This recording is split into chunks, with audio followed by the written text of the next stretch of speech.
आज हम बनाएंगे दूध सोडा।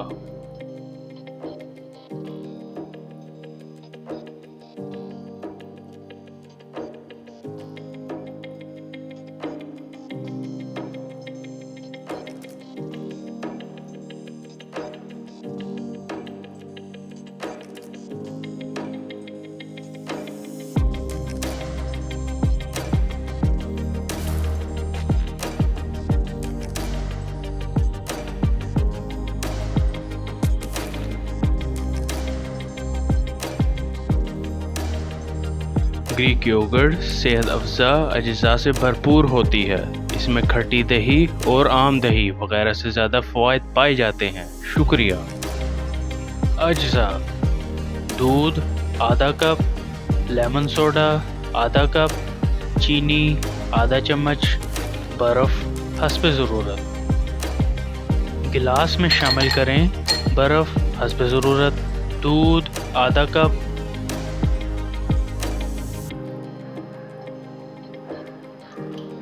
आधा चम्मच चीनी शामिल करें और मिक्स करें।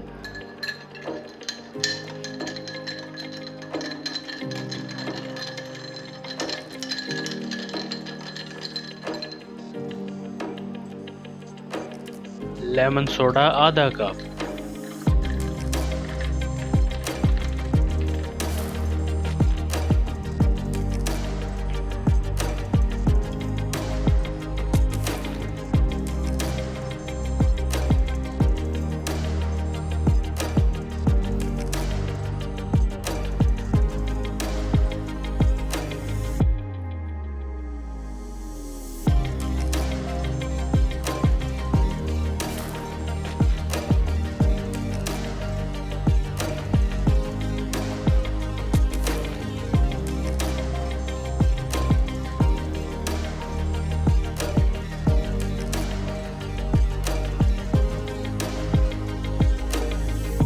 Thanks for watching. हमारी नई वीडियो हर हफ्ते देखने के लिए हमारा चैनल सब्सक्राइब करें और बेल आइकॉन पर क्लिक करें।